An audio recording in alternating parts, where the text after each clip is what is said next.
Hey guys, I want to talk to you today about something pretty serious, so I'm going to do my best to try and get through it. Basically, I wanted to talk about what's going on in Russia at the moment with the LGBT community and the Olympic Games. If you don't know what's going on, please check out the Channel 4 programme called Beaten, and also Stephen Fry's open letter to David Cameron and the IOC. Basically, a lot of people didn't want the Olympic Games to go ahead because of the way that the LGBT community have been discriminated against, and there's laws so that you can't even discuss homosexuality, you can't defend it, and really it's becoming a pretty desperate situation over there. I think the reason people wanted to boycott it was because people were afraid that it would turn out like the Summer Olympics in 1936, which gave the Nazis the opportunity to kind of make everyone think everything was okay in Germany, when in fact obviously they were persecuting the Jewish people and kind of leading up towards the war. I think that I think that people were afraid that having the Olympics in Russia would give Mr. Putin the same opportunity where he could glaze over the problems that were happening. There's a lot of corruption in Russia, and also the discrimination of the LGBT community. The reason I think it's not necessarily a bad thing that they haven't been boycotted, now don't get me wrong, I do think that would have been a really strong message to send, and I think it's an important message to send, to say, you know, this isn't okay, but obviously it's gone ahead anyway, and we have to live with that. But what's interesting is that I don't think that it's glazing over the problems at all. If anything, I think that the Olympics are highlighting the problems that are going on in Russia. If you look at it, any news story about the news, they'll have a little link at the bottom, and they'll go, kind of, in other news, this links into the controversy that's going on in Russia at the moment to do with the LGBT community, and it's raising awareness about the problems and the changes in law, and the fact people are getting beaten and murdered and humiliated, and the police won't do anything about it. I think that as well as the discussion being opened up, you're seeing a lot of bigger companies and businesses coming forward and kind of suggesting that they don't think it's okay, in addition to politicians having to talk about it. Channel 4, like I said, have done that documentary called Hunted. Completely forgotten what I called it, what they called it then. But yeah, they've done that documentary, which, like I said, you really should watch. But they've also changed their logo, so it's got a little rainbow flag in the background.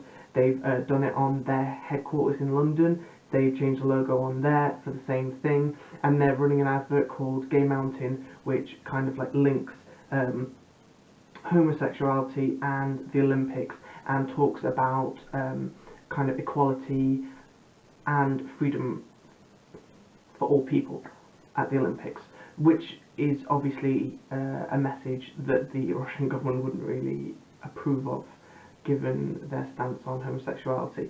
So you've got that, then you've got Google as well, which have waded in on the discussion. With them, it was the first day of the Olympics, and they changed their little Google banner, so it was like different,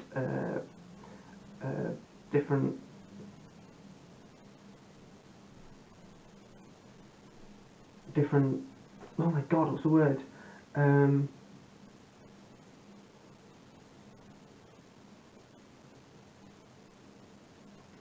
They changed the banner so that it was like different sports from the Olympics, and then each one had like a different colour behind it, which made up the rainbow.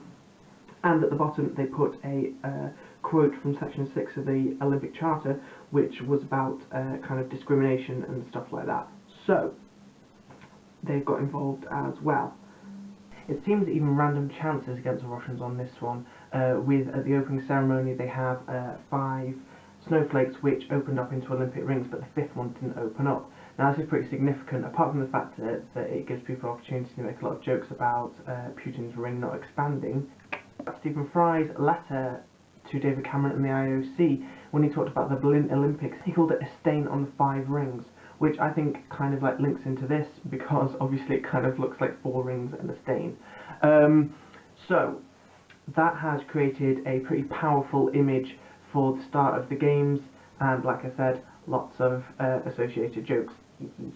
I think that there's no doubt that the Russian president wants the games to kind of pull attention away from the political situation and give an opportunity to show how powerful Russia is and how their values are universally accepted.